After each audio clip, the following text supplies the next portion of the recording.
sociais. E espero que vocês desde já, não só militantes, mas aqueles que estão aqui já sabem que a nossa ênfase, o nosso foco é totalmente na pessoa de Jesus, já no nome da igreja não é à toa. E hoje, sendo Páscoa, não será diferente. Inclusive, a gente estava em uma série falando sobre os fundamentos da igreja, diretamente, como se fosse um curso de membros, ou para quem quisesse lembrar, a gente, pela ocasião do tema, preferiu dar uma paralisada hoje. Na semana que vem a gente vai continuar com a série que a gente estava fazendo, mas hoje, pela ocasião do tema, a gente vai falar diretamente sobre isso. Que na verdade a gente se acostumou com a festa da Páscoa, se acostumou com a mensagem de Jesus crucificado, a gente se acostumou com pensar e ter pena de Jesus em seu sofrimento na cruz, a gente se acostumou com isso e na verdade a gente esquece que a cruz, que o fato de chamarmos Jesus de Cordeiro de Deus tem um significado por trás dessa mensagem.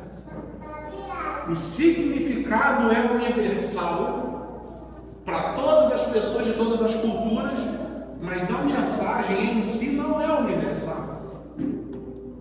A mensagem do Cordeiro de Deus imolado, sacrificado por nós, não são todas as pessoas que conseguem entender, e nem tem como conseguir entender, porque nem todos os habitantes do planeta Terra habitam num ambiente onde a cultura judaico-cristã está presente. Nem todos os habitantes do planeta Terra, e a gente está falando aí de mais de 7, 8 milhões, sei lá quanto está, provavelmente mais da metade dessa população mundial jamais vai entender. Se você chegar para um japonês, um chinês, de repente um russo muito isolado, você chegar para ele na língua dele e falar: Jesus é o Cordeiro de Deus. Ele vai falar primeiro quem é Jesus e o que o Cordeiro tem a ver com isso. Porque essa mensagem faz sentido para nós que entendemos e temos acesso à história judaica. Certo? Que nós estamos no ocidente do mundo que é tomado pela cultura judaico-cristã. Só que, por exemplo, o ocidente não. O oriente, quer dizer, o ocidente sim. O oriente não. Ou seja, o símbolo é universal, mas a mensagem em si não. O que eu estou querendo dizer com isso? Primeiro, para nós aqui, o que significa essa história de Jesus ser esse Cordeiro de Deus? A gente precisa entender então por que Jesus é chamado de Cordeiro antes de tudo. Para você que já é criado dentro da igreja, você que já teve acesso a uma mensagem dessa, você provavelmente já sabe. Mas alguém aqui de repente não sabe, então vamos passar rapidinho sobre isso. Em João capítulo 1. João capítulo 1. O Evangelho de João capítulo 1.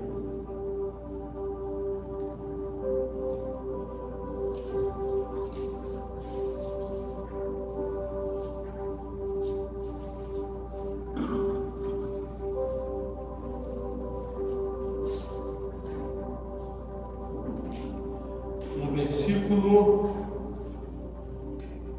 29 em diante. João capítulo 1, Evangelho de João, versículo 29 em diante.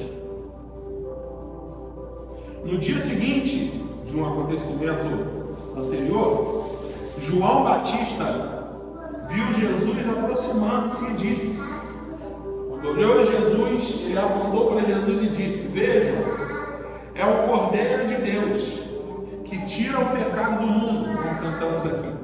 Este Jesus é aquele de quem eu falei quando disse: depois de mim vem um homem que é superior a mim, porque já existia antes de mim. eu mesmo não conhecia, mas para que ele fosse revelado a Israel, eu vim batizando com água. Então João deu o seguinte testemunho: eu vi o Espírito descendo do céu como pomba e permanecer sobre ele. Eu não teria reconhecido se aquele que me enviou para batizar com água não me tivesse dito: aquele sobre quem você viu o Espírito descer e permanecer, esse é o que batiza com o Espírito Santo. Eu vi e testifico que Jesus é o Filho de Deus. Quando a gente olha para a história de Jesus, e como já estudamos aqui, que para entender a Bíblia e a vida de Jesus, eu preciso lembrar que Jesus era judeu. Jesus estava no meio de judeus.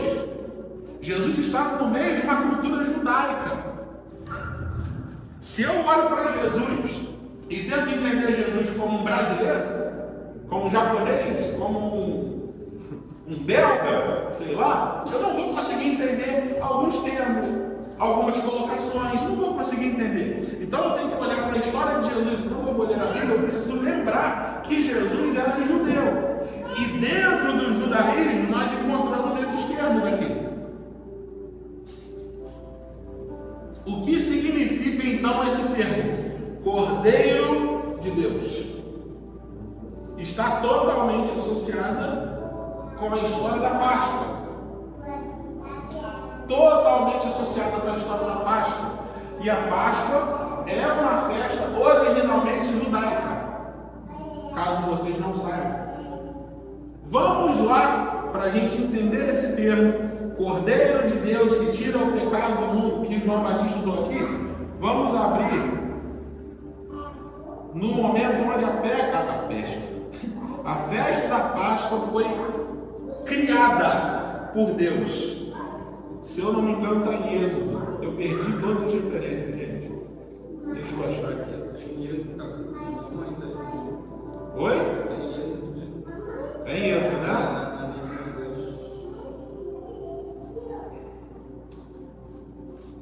Êxodo capítulo. Deixa eu achar aqui.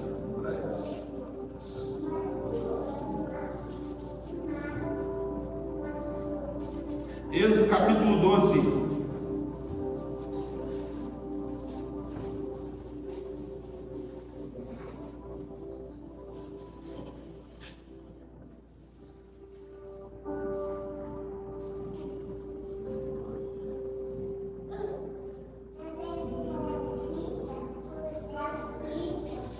Se você em casa depois ver e entender o que significa e como Deus instituiu de cima para baixo, literalmente, a festa da Páscoa, tem um contexto mais geral, e é interessante a leitura, mas para a gente se ater ao tema dessa noite, vamos ler Êxodo capítulo 12, o versículo 13. Naquela mesma noite, passarei pelo Egito e matarei todos os primogênitos, tanto dos homens como dos animais, e executarei juízo sobre todos os deuses do Egito. Eu sou o Senhor. O sangue será um sinal para indicar as casas em que vocês estiverem. Quando eu vir o sangue, passarei adiante. A praga de destruição não os atingirá quando eu ferir no Egito. O que esse versículo está falando aqui, gente? Que no contexto da festa da Páscoa, Deus orientou para que o povo judaico, o povo hebreu, pegasse um animal, que normalmente era um cordeiro, aí vem a expressão cordeiro de Deus, sacrificasse esse cordeiro, pegasse o sangue desse sacrifício e passasse com algum material, algum instrumento, sobre os umbrais de suas portas, pegasse esse sangue, passasse pelos umbrais das portas, e aquele sangue seria reconhecido por Deus como um sinal de proteção a uma determinada praga que iria ser enviada naquele momento. A gente está falando aqui, gente, de mais de 2.000 anos, antes da crucificação de Jesus histórico. Esse episódio aqui que a gente acabou de ler. A festa da Páscoa originalmente foi instituída aqui e o povo judeu repete até hoje. hoje repete isso aqui, ao longo dos anos, começando por aqui. Mas antes disso ainda, mas antes da festa da Páscoa original, que é essa aqui, quando Deus até bota o nome na festa, porque Páscoa em hebraico é passar, que significa literalmente uma cobertura, passar sobre. Em inglês fica mais fácil de entender o significado, que é Passover. Cadê o nosso professor João Guilherme? Falei certinho? Passover. Passover, que é aquela cobertura, aquela capa de proteção, como se você estivesse sendo literalmente coberto por alguém ou por alguma coisa. Isso significa Páscoa, cobertura, passar sobre. Antes desse episódio aqui, a gente em Gênesis, nós não vamos abrir aqui para ganhar tempo. Quem lembra o que aconteceu quando depois de Adão e Eva terem pecado, o que Deus fez lá no Jardim do Éden? Alguém lembra? Larissa, teóloga Larissa, o que Deus fez? Não vergonha. Várias coisas. Larissa saiu bem. Ele fez várias coisas. Ele fez um monte de coisa. Mas isso, distribuiu as sentenças, enfim. Mas especificamente. A pista é o seguinte: o que ele fez parecido com essa história aqui? Quem lembra que Deus cobriu Adão e Eva com pele de animal? Por que Deus não fez do nada uma t-shirt moderna para cobrir Adão e Eva? Sendo que Gênesis diz que literalmente Deus matou um animal, derramou o sangue de um animal e pegou a pele desse animal e cobriu Adão e Eva. Por quê? Desde o princípio, desde antes de haver criação, desde antes de haver luz, do haja luz, a Bíblia me diz que o Cordeiro de Deus já havia sido imolado, sacrificado, desde antes da fundação do mundo. Ou seja, naquele contexto primário, naquele início de tudo, eu vejo Deus no pecado original, já fazendo a festa da Páscoa. Eu vejo já Deus, por vontade própria, sacrificando alguma coisa para me cobrir e te cobrir. E é interessante então que a primeira festa da Páscoa foi antes da Páscoa original, que é essa que a gente leu em Êxodo, que foi na verdade então a segunda vez que a Páscoa, que a cobertura aparece na Bíblia, e a consumação de toda essa mensagem, que na verdade é uma mensagem eterna, que nós vamos entender hoje, se concretizou e teve a sua completude histórica quando Jesus de Nazaré encarnou essa mensagem e disse: está consumado. Quando Jesus de Nazaré assume para si esse título, meus irmãos judeus, vocês que ouvem falar deste Cordeiro sacrificado desde o Egito para proteger a vida e a família e cobrir os pecados de vocês, eu sou esse Cordeiro. Quando Jesus, há 2000 anos atrás, assume para si essa mensagem e disse: não há mais necessidade de cobertura por sangue ou por pele de animal, sendo que a cobertura está feita definitivamente pelo meu sangue. Confiem em mim, estejam comigo e vocês estarão protegidos. O sentido da Páscoa é esse. E aí, só por uma curiosidade, como a gente vê então essa questão? Da onde que veio essa questão de coelho, de ovo, da onde que surgiu isso? Eles têm tanta teoria, mas tanta teoria sobre a origem disso na história da humanidade, que nem vale a pena a gente se ocupar. Eu, por curiosidade, fui ver, quando eu estava estudando para montar essa mensagem,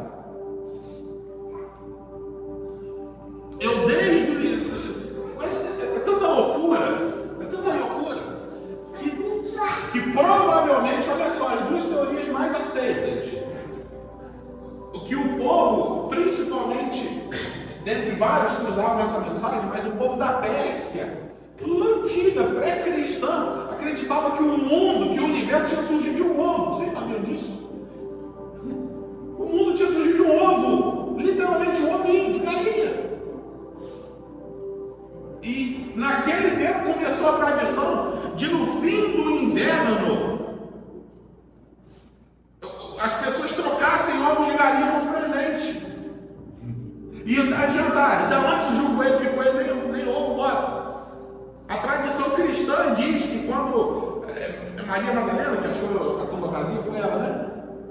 Ali eu esqueci o nome. Alguma das Marias, várias que tem na Bíblia, quando foi achar Jesus, lá na tumba, achou um coelho preso na rocha da tumba.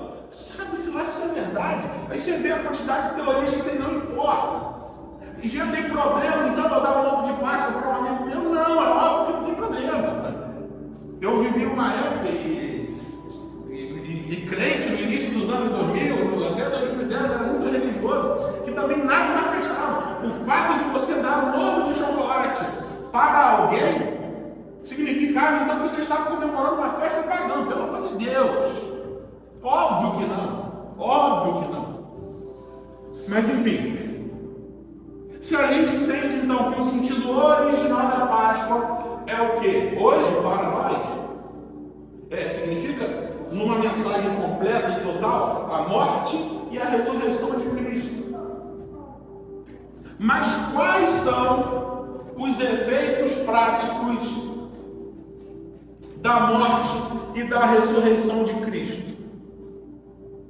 Para entender o porquê ele teve que morrer e o porquê ele ressuscitou, eu preciso entender a minha condição. Se eu entendo que desde o início, desde Gênesis, meus irmãos, foi necessário que Deus sacrificasse alguma coisa para cobrir o meu pecado, se a minha transgressão, se os meus pecados, se as minhas falhas demandaram de Deus, desde o início, uma cobertura por mim, porque senão eu seria consumido, eu começo a entender então o real sentido e o significado da Páscoa. Quando eu entendo que a Páscoa só foi necessária por causa do meu pecado. Quando eu entendo que se eu fosse bom o suficiente, se eu fosse perfeito, que se eu parasse de pecar, se eu parasse de errar, mesmo assim eu não poderia comprar a boa vontade de Deus. Mesmo que eu fosse a pessoa mais justa do mundo, mesmo que eu pecasse uma vez por ano, se é que isso é possível, ainda assim eu precisaria de um Salvador e de alguém para assumir perante Deus o papel de advogado. Porque, meus irmãos, eu olho o sacrifício de Jesus e eu só consigo pensar que Deus teve que se humilhar a ponto de se tornar igual a mim, para que eu tenha acesso a Ele mesmo. E olha só, o que significa então, na verdade, o fato de que hoje Jesus já foi crucificado, nós já temos acesso à Bíblia, que os nossos irmãos, os primeiros cristãos que escreveram a Bíblia que nós temos hoje não tinham. O que significa? É óbvio que a nossa responsabilidade aumenta muito. É óbvio que a nossa responsabilidade aumenta muito. Mas a mesma fé e o mesmo Cordeiro de Deus que os cobria é o mesmo que me cobre. A mesma necessidade que Paulo, que Pedro e João e aquela turma toda que a gente conhece como personagens bíblicos tinham a mesma necessidade de Cristo, é a necessidade que eu tenho. E por que nós nos achamos às vezes superiores a eles? Porque às vezes nós achamos que a gente nem precisa de Jesus? Porque existe uma coisa chamada em nossos corações de justiça própria. Existe uma coisa chamada em nossos corações de orgulho. Existe uma dificuldade em nossos corações de reconhecermos todos os dias o quão falhos nós somos. E quando reconhecemos como falhos somos, aí a gente cai em si e diz, ó, eu continuo precisando de Jesus da mesma forma que eu precisava quando eu comecei a caminhar. Só que sabe qual é o problema de ser crente de igreja? O problema de ser crente de igreja é que a gente acha que quando vai passando os anos, a gente vai ficando um pouquinho melhor. Quando a gente acha que ao passar dos anos e pela quantidade de horas de jejum, ou de dias, ou enfim, ou de músicas de louvor que nós escutamos em casa, a gente acha que a dose de sangue de Jesus que a gente precisa para ser salvo vai diminuindo. A gente vai começando a se apoiar na nossa própria justiça. E isso não é um problema quando as atitudes boas são refletidas em você que realmente querer melhorar, você realmente querer mais santo. Eu não estou falando que isso não é importante, eu estou dizendo que isso não é suficiente.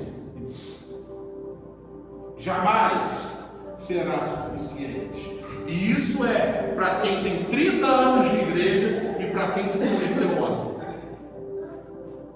Porque isso na verdade não é a atitude externa, isso é um coração que todos os dias precisa acordar e lembrar: eu matei a Jesus, e eu mesmo tendo matado, ele ressuscitou por mim, e a única coisa que ele quer é o meu coração.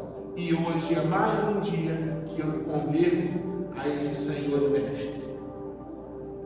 Porque quando eu começo a acordar e achar, caramba, aquele pecado que eu caía direto, eu já não estou caindo mais. Caramba, olha como eu estou legal, olha como eu estou bom. Eu começo a respirar, eu começo a me apoiar em mim. E sabe qual é o problema disso? Na primeira derrapada que eu dou, caí na graça. Porque eu estou apoiado em justiça própria. Sendo que a caminhada com Jesus, ela inverte a nossa lógica, sabe por quê? Quando Jesus vira para o bandido na cruz, que provavelmente em momento nenhum da sua vida tenha frequentado uma igreja, tenha caminhado com algum discípulo, alguma coisa, no último dia da vida dele, qual foi o combustível que Jesus usou na vida dele para dizer: hoje em dia a gente estará comigo no paraíso? Duas coisas. Primeiro, ele reconheceu quem ele era, e segundo, ele se abriu para a obra de Cristo, quando ele disse: lembra-te de mim quando entrares no paraíso. Porque ele olhou para ele e viu: realmente, ele é o Filho de Deus. E o que Jesus virou para ele e falou? Hoje mesmo, você que está morrendo por um crime que você não cometeu, diferente de mim, que não cometi, hoje mesmo, a tua fé e a tua disposição de espírito, a tua disposição interna e a sua fé em mim te salvou. E não foi exigido desse ladrão batismo. Não foi exigido desse ladrão que participasse da ceia. Não foi exigido desse ladrão um curso de novo convertido, que ele participasse do PNL, que ele frequentasse uma igreja durante toda a sua vida. Porque a única coisa que continua salvando as pessoas até hoje é aceitar o sacrifício de Jesus e parar de se apoiar em justiça própria. E parar de achar que quanto menos nós pecamos, mais amados por Deus nós somos, sendo que isso não tem nada a ver com amor e salvação, isso tem a ver com um processo de santificação. O que eu quero dizer com tudo isso, gente? Olha só, pessoas e igrejas que não caminham na total necessidade e dependência do sacrifício de Jesus, parece que é ilógico, mas na verdade só geram pessoas religiosas e apoiadas em justiça própria, que quando pecam, o mundo acaba. E aí a gente entra num ciclo de pecado, culpa, vergonha. Aí a minha vergonha me traz alguns dias de remorso, me traz algumas semanas de remorso. Só que aí no dia que a minha vergonha estiver abaixando de novo, eu falo: caramba, eu já estou tão sujo, não tem problema de sujar um pouco mais. Aí você peca, aí vem a culpa e vem a vergonha. Você percebe que esse ciclo ele vai se alimentando o tempo todo e jamais há uma quebra desse ciclo. porque as pessoas não estão apoiadas na graça de Jesus. Porque a graça de Jesus, diferente de qualquer coisa que quebra esse ciclo que é infernal, a graça de Deus é a única coisa, o sacrifício de Jesus é a única coisa que vem na minha vida e quebra esse ciclo de pecado, culpa, vergonha, que gera mais pecado, culpa, vergonha, que gera mais pecado, culpa, vergonha, pecado, culpa, vergonha. A pessoa simplesmente não consegue sair. A pessoa simplesmente fica presa naquela coisa de, meu Deus, eu preciso melhorar. Mas nem precisa reconhecer que por você mesmo, você não vai conseguir melhorar, cara. Esse ciclo jamais vai ser quebrado. Mesmo se você for um drogado, você pode ficar 30 anos numa clínica de reabilitação com um cadeado no seu nariz. Se esse ciclo de pecado, culpa e vergonha não ser quebrado na sua vida, a primeira coisa que você vai fazer quando você sair dessa clínica, eu estou usando um exemplo grave aqui, vai ser tirar o cadeado do seu nariz e chamar a... É isso que acontece quando esse ciclo não é quebrado. E quando eu entendo que a graça, o sacrifício desse Cordeiro Pascal, que é Jesus, é a única coisa que consegue quebrar esse ciclo de pecado, culpa, vergonha, pecado, culpa, vergonha, como que funciona esse ciclo então, gente? Como que funciona, na verdade, a quebra desse ciclo? É quando eu olho para Jesus e eu vejo cumprir sobre ele as palavras que estavam profetizadas há centenas e centenas de anos. Quando meu irmão Isaías vem e diz, ele levou sobre si. Ele levou sobre si. Ele levou sobre si o que, gente? O pecado dele? Que pecado? Ele levou sobre si o que, gente? Só a invejinha dos judeus religiosos? Só a raiva dos romanos? O que ele levou sobre si? Nossa culpa. Vamos lá. Nossa culpa. Pecado. Safadeza. Nossos roubos. Nossas mentiras. Nossas fofocas. As nossas traições, os nossos adultérios, as nossas orgias, as nossas embriaguezes. É assim que fala? Não sei lá. Os nossos... Tudo, ele levou tudo. Então não vamos falar por nós, vamos começar a falar na primeira pessoa. Ele levou as minhas culpas, os meus pecados. Ele levou tudo. Tudo que eu fiz, tudo que eu faço e tudo que eu ainda vou fazer. Ele levou tudo. Quando eu me deparo com essa mensagem,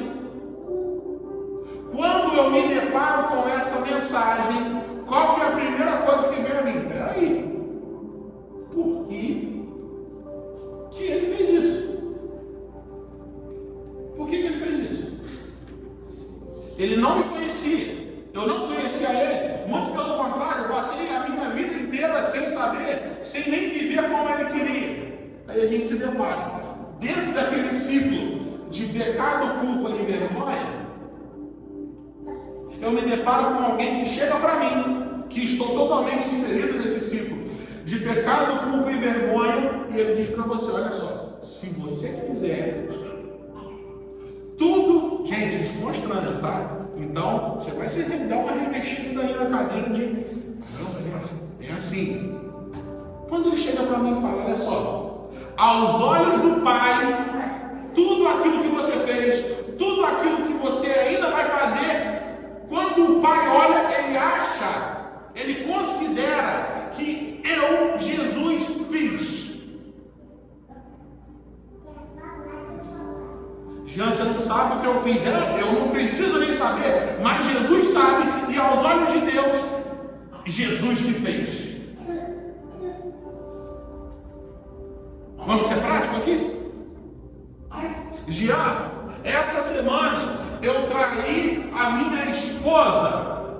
Jesus vem e diz, no momento em que eu estava sendo crucificado, eu peguei a sua traição, tirei de você e coloquei em mim. E quando o Pai olhou para mim, ele viu lá, traidor.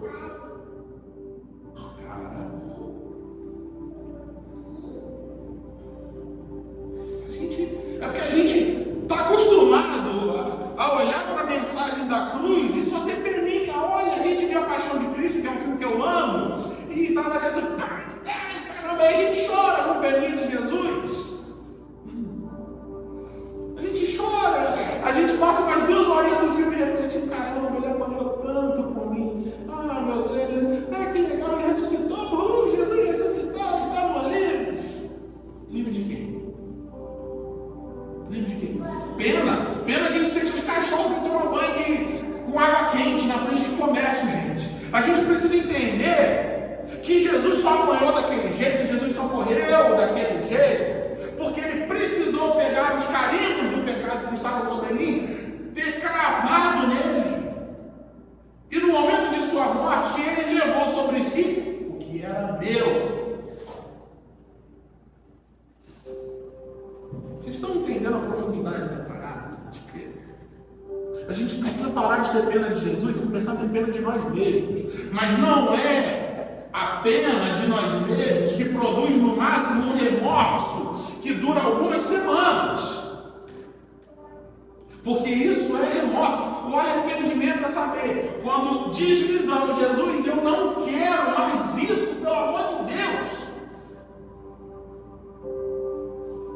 Então a gente sabe que Jesus vem e quebra esse ciclo dessa forma. Quando a gente entende que os nossos pecados, na verdade, foram imputados a Cristo. Jesus se tornou pecado por mim e por você. Ele pegou o que você fez, está fazendo e fará, e levou sobre ele. Para que, quando Deus olhasse para você, ele não mais te vasculhasse. Sabe quem Deus vasculha? Quando ele olha para alguém que aceitou o sacrifício e internamente disse: eu aceito ser substituído. Isso quer dizer aceitar a Jesus. Eu aceito que a vida de Jesus substitua a minha. Aí sim, quando nós nos apresentamos a Deus, quando nós vamos vivendo a nossa vida, quando Deus olha para nós, sabe o que ele faz? Quando ele vai nos examinar, ele simplesmente, a gente lá sabe que está todo sujo, cheio de pecado, acabou de beber, acabou de mentir, acabou de, sabe, fazer qualquer coisa. E a gente sabe que a gente está danado. Sabe o que ele faz? É como, a imagem engraçada, porque é como se Deus fosse se aproximando. Aí quando ele vai te examinar, na verdade ele vira o olho para o lado e examina Jesus. Aí você olha assim, caramba, mas eu estou todo sujo. Aí Jesus dá uma mensagem para você: eu sei, é por isso que eu tive que morrer. Aí Deus vai lá, olha Jesus. E gente, sabe qual é a notícia da Páscoa? É que Jesus foi examinado e nele não foi achado culpa, pecado, vergonha. Sabe, cara? A notícia e a Páscoa significa que é que quando nós aceitamos esse sacrifício de Jesus, já não sou mais eu que sou examinado por Deus, mas sim Cristo em meu lugar. E aí tudo que eu faço, fiz e ainda vou fazer, na verdade, Jesus é examinado em meu lugar. E Ele leva a culpa no meu lugar. Isso é injusto? Sim. Mas aí eu vou na palavra e vejo que Jesus é a justiça de Deus. Sabe o que significa isso? Jesus foi o cumprimento, o martelo batido de Deus, dizendo: eu aceito desta forma. Eu aceito que um pague pelos pecados de todos. O sacrifício de Jesus foi aceito. E é por isso que hoje nós podemos nos alegrar e dizer: já não há mais condenação para aqueles que estão em Cristo Jesus. Por quê? Porque nós somos muito bons? Não, a gente vai continuar dependente desse sacrifício até o resto da vida. O que isso na verdade vai significar? Que eu não estou mais preso a esse ciclo de pecado, culpa e vergonha, porque a vergonha e a culpa Cristo levou sobre si. O que eu ainda tenho que lidar então, meus irmãos, com a primeira fase desse ciclo, que é o quê? Pecado. Eu não estou dizendo que você vai conseguir parar de pecar, eu não estou dizendo que a sua consciência tem que pesar quando você errar. Óbvio que não, porque senão a gente geraria uma igreja de pessoas que estão nem aí para o sacrifício de Jesus. E é um questionamento que Paulo faz na carta aos Romanos, quando diz assim: ok, estou livre, então eu posso pecar, né? Porque tem aquela frase, todo mundo já ouviu: aonde abundou o pecado, superabundou a graça. Então eu vou pecar bastante para que eu tenha mais graça? Aí Paulo diz: é óbvio que não. É claro que não. Se eu sei que Jesus já levou o meu pecado e a minha vergonha, por que eu quero continuar aumentando minha conta? Não faz nem mais sentido. Se Jesus tirou a culpa e a vergonha para que eu diminuísse a minha quantidade e frequência de pecados, o que por consciência própria, por vontade própria e por amor eu vou fazer? Praticamente é isso. Sem culpa e sem vergonha, a gente para de colocar a desculpa no nosso pecado, na nossa própria vergonha. Porque se Jesus levou, todo pecado que eu cometo é porque eu quis cometer. Só que não precisa ser mais assim. Quando a gente entra nessa lógica da graça, na lógica do Evangelho, eu entendo que Jesus levou sobre si as coisas que eu fiz. E qual é a resposta do meu coração? A resposta do meu coração é o quê? Eu não posso produzir isso para você, cara. Eu não posso abrir a sua cabeça e dizer: aqui, Jesus fez tudo por você, então faça tudo por Ele. Isso é uma jornada sua, que você tem que entrar nessa jornada de corresponder ao amor de Deus. E corresponder ao amor de Deus, gente, não é você tentar primeiro corrigir externamente a sua vida para aí depois você se entregar. Não, essa é a lógica da religião. A lógica da religião é aqui, é tentar transformar o batismo, a ceia, o vir à igreja em rituais que supostamente vão fazer você conseguir vencer o pecado, sendo que na verdade não tem nada a ver com isso. Essas coisas fazem parte de um processo de santificação, que é algo que tem que começar dentro de você. A gente fez um momento de batismo lá no retiro. Todo mundo sabe disso, todo mundo lembra disso. E vocês acham que eu não pequei depois de eu ter batizado? Pelo amor de Deus! Provavelmente naquele dia, não, com certeza, minutos após aquele batismo, eu já tenho pecado. Em alguma fala, em algum pensamento. Então o batismo está anulado? É óbvio que não. O batismo significa o quê? Enquanto eu estiver vivo, neste corpo de morte, eu ainda vou conviver com o pecado, com menos frequência, menos intensidade e fazendo cada vez mais força agora para pecar, não para deixar de pecar. Eu tenho conversado com o Marco e falando: cara, a gente nesse jejum louco que a gente está fazendo de vez em quando, Marco, a gente está matando a carne. A gente, quando a gente não nasce de novo, a gente faz força para não pecar. Só que com um processo de santificação que não tem nada a ver com coisas externas que nós fazemos, mas sim com decisões internas, a gente começa a descobrir que para a gente voltar a fazer determinadas coisas, a gente tem que fazer força.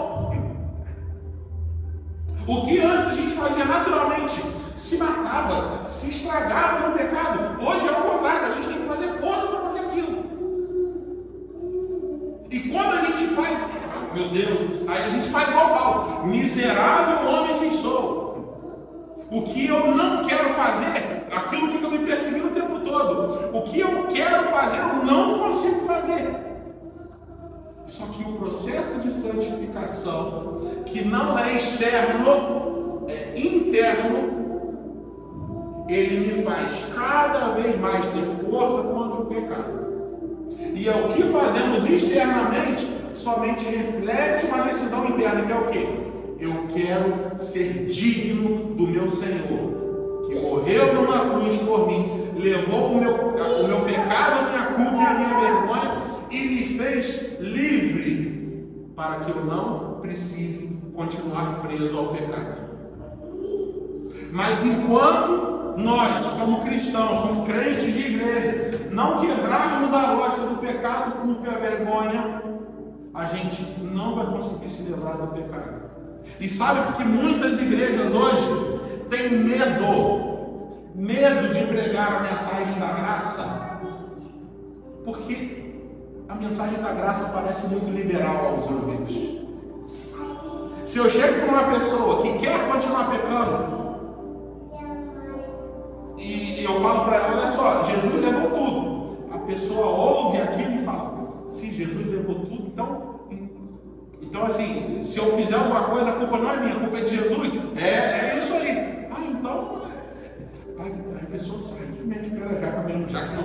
Né? É igual você ir comprando coisa na rua aí e falando, olha só, você pode comprar o que você quiser, pode fazer o que você quiser, que no final do dia eu vou passar pagando a sua conta com todo o estabelecimento. A graça não é isso.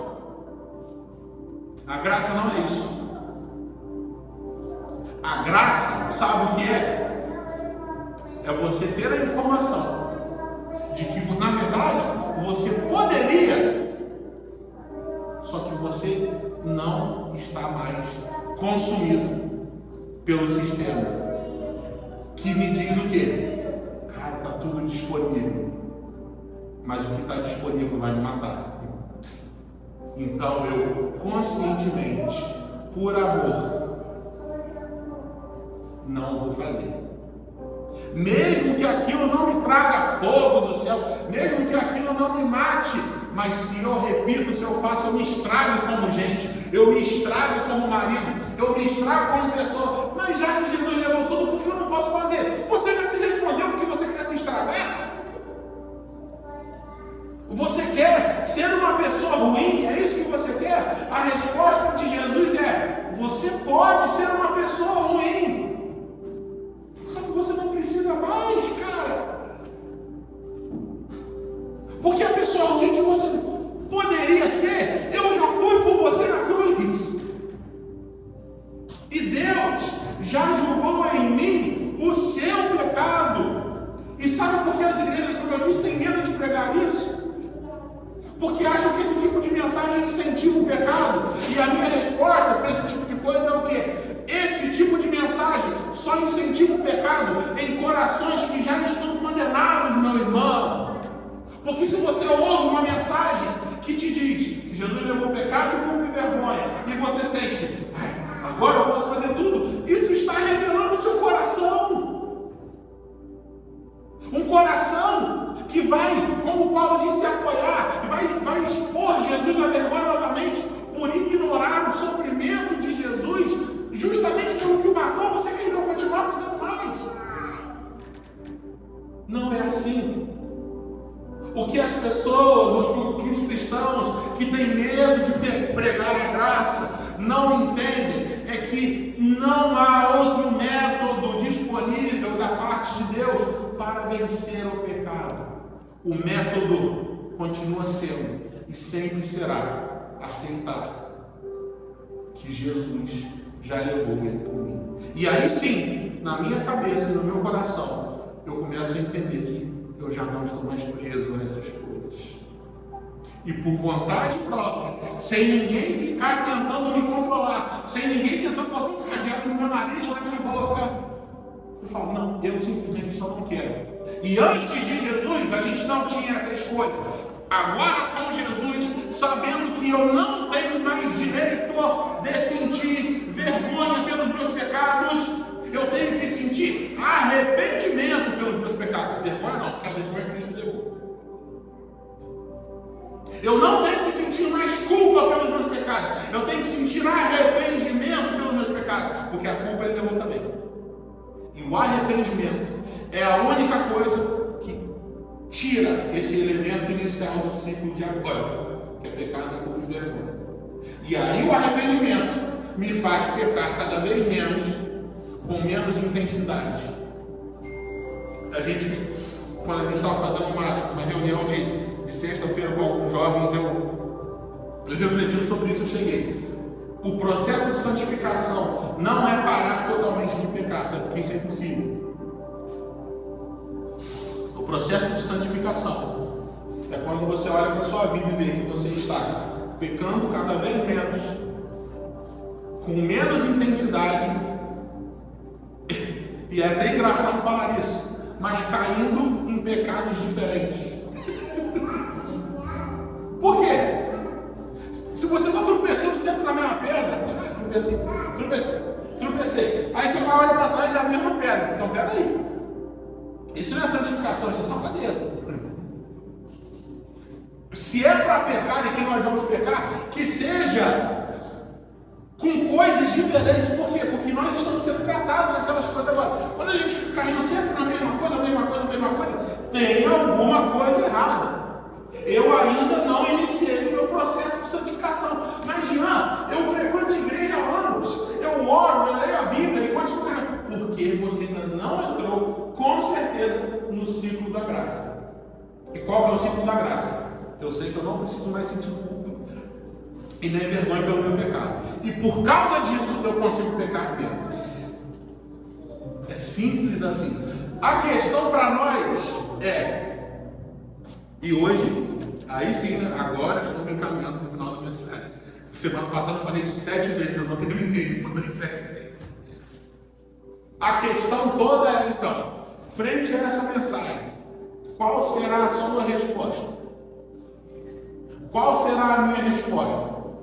Você nessa noite, meu irmão, eu já te convido, já deve fechar os seus olhos. Espírito de Deus, por favor, nos ajude a alcançar o entendimento, sabedoria e revelação da tua parte neste momento. Por favor, Espírito de Cristo, venha sobre nós. A pergunta, meus irmãos, nessa noite para você é a seguinte: você quer que Jesus seja o seu Cordeiro? Você deseja olhar para Jesus e o sacrifício de Jesus te preencher completamente? Você deseja hoje ser livre da vergonha e da culpa? Se você deseja hoje, meu irmão, a mesa do Senhor, a nova aliança representada pelo sangue de Jesus que nós vamos beber aqui, representada pelo suco de uva, está disponível. Está disponível. Jean, você não sabe o que eu fiz essa semana. Você não sabe como eu tenho. Não importa. Se não importou para o bandido na cruz, que provavelmente foi condenado por um crime bárbaro, um estupro ou pior, uma decisão do coração dele o salvou, muito mais para você, cara. E poderia ser mesmo pior do que o bandido na cruz, não importa, porque Jesus, no momento em que entregou o seu Espírito ao Pai, naquele momento ele representava a retirada da culpa dos nossos corações, e ele mesmo levava naquele momento. Isso é para te chocar mesmo, isso é para te incomodar mesmo, hoje. Porque amanhã, depois de amanhã e com o passar dos seus dias, isso é para te ajudar a lembrar que o pecado pode ser vencido, não mais levando em consideração vergonhas e culpas, que na verdade são só desculpas mentais para continuar pecando. Mas o pecado pode ser vencido porque ele foi levado e pago pela justiça de Deus, Cristo. Você que já está nesse caminho, hoje é uma oportunidade. Hoje é uma oportunidade para que você reafirme o seu compromisso com Jesus. E se você deseja mais uma vez, não importa quantas vezes você tenha feito, mais uma vez, iniciar, reiniciar, quantas vezes forem necessárias, porque assim é a vida. Assuma hoje. Assuma hoje, meu irmão, mas diferente, eu imploro a você, como Paulo disse, diferente de todas as vezes, parem de se apoiar em justiça própria. A justiça de Deus não é realizada em você, até porque você não é mais examinado por Deus. Se você aceita o sacrifício de Cristo, na verdade, é Cristo que é examinado por Deus por você.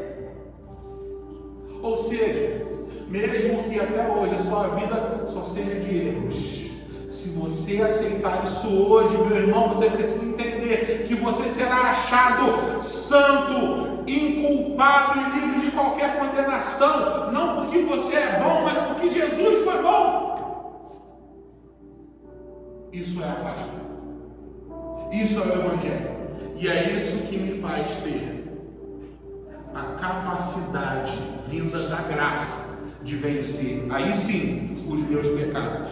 E não mais cair em pecados que me inserem naquele ciclo destrutivo de pecado, culpa, vergonha. Pecado, culpa, vergonha, não.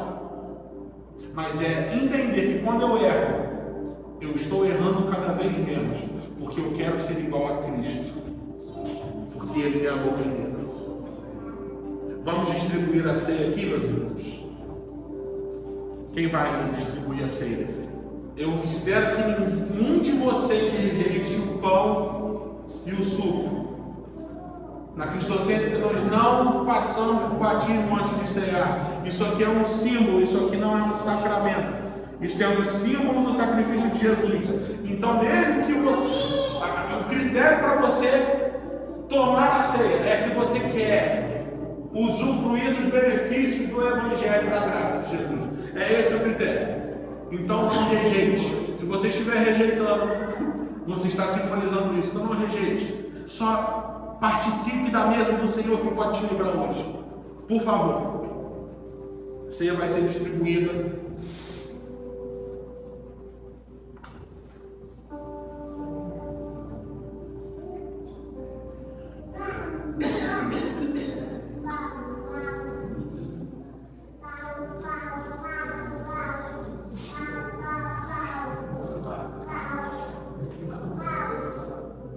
Jesus é o Cordeiro de Deus, meu irmão.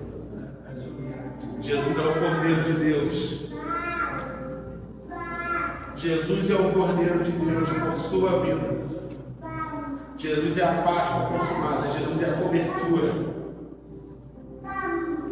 Jesus é o que me substitui perante Deus. E hoje eu posso ser achado santo, livre, inculpado perante a Deus, porque Ele me substituiu.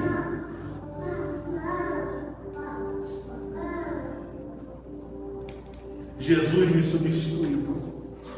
Quero convidar você, enquanto está sendo distribuídos os elementos da ceia, comece a assumir esse compromisso com Deus. Assuma um compromisso nessa noite, meu irmão, de não mais tentar melhorar por você mesmo. Abandone a justiça própria. Pare de tentar agradar a Deus por suas atitudes. Isso vem com o tempo. Passe a enxergar a Jesus como aquele que me substitui. Passe a jogar sobre Jesus as coisas que antes eram jogadas sobre você. O Espírito de Deus está aqui para revelar a obra de Jesus em você.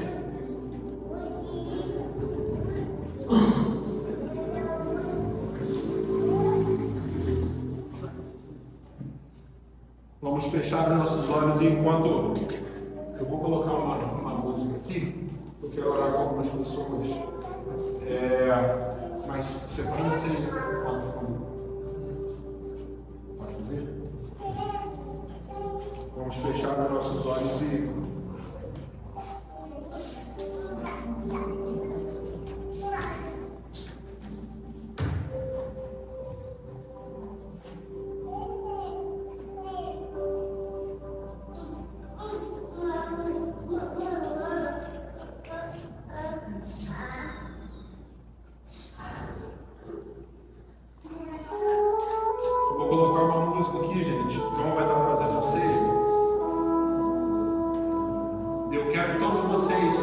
que querem assumir esse compromisso, comecem a falar diretamente com Ele, que Jesus é essa substituição por você.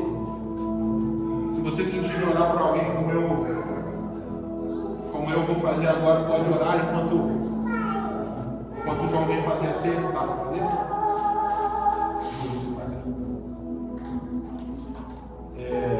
Fique à vontade, mas entregue o seu coração a Ele nesse momento.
somos dignos, nós nunca seremos de tamanho sacrifício, meu irmão.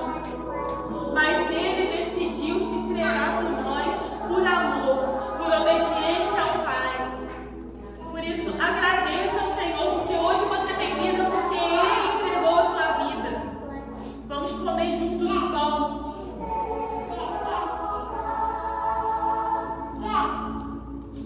Obrigada, Jesus.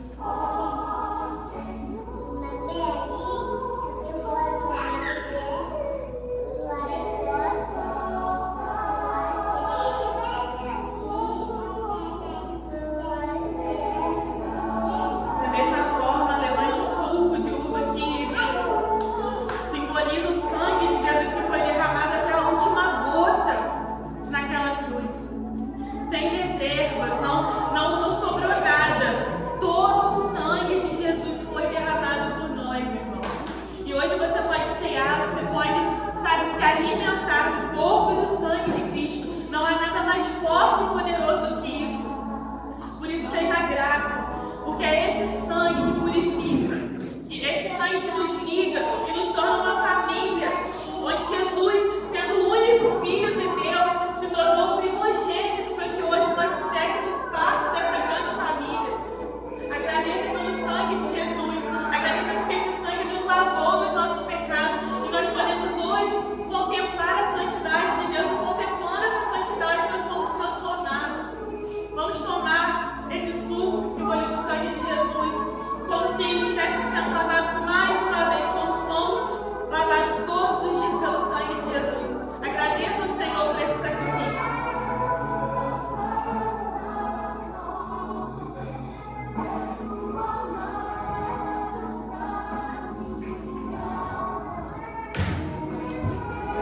Meus irmãos, a ceia, batismo, orações, leituras bíblicas, tudo isso são ferramentas para que a gente continue caminhando com Jesus e com nossos irmãos. Mas todos nós enfrentamos dilemas, dificuldades pessoais. Mas a notícia é que não há mais condenação.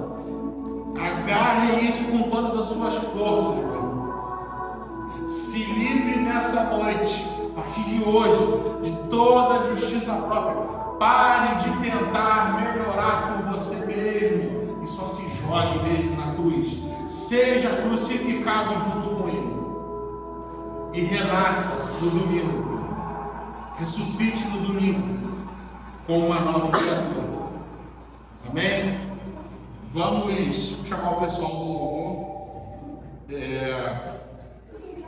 Se for possível, para a gente só encerrar o louvor com uma música de exaltação a Ele, para que a gente, a partir de hoje, louve a Jesus sabendo conscientemente o que realmente Ele fez por nós. Louve a Jesus conscientemente, o exaltando por tão maravilhosa salvação. Amém? Vamos com a gente. Nesse momento quero convidar vocês a ficar de pé.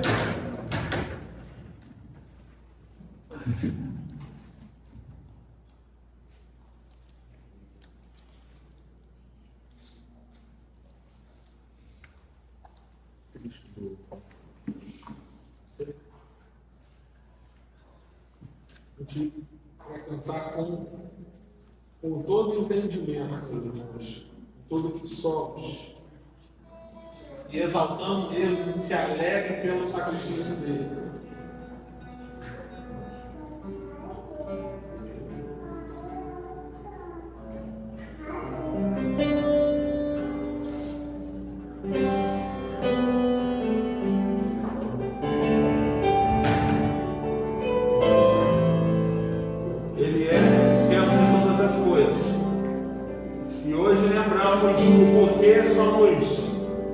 Considerados diante de Deus totalmente santos e inculpáveis, não porque somos muito bons, mas porque Cristo foi examinado e não foi achado nele, não foi achado em Cristo nada que ele pudesse condenar. Se compara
nós nos gloriaremos, é no teu sacrifício na tua vida.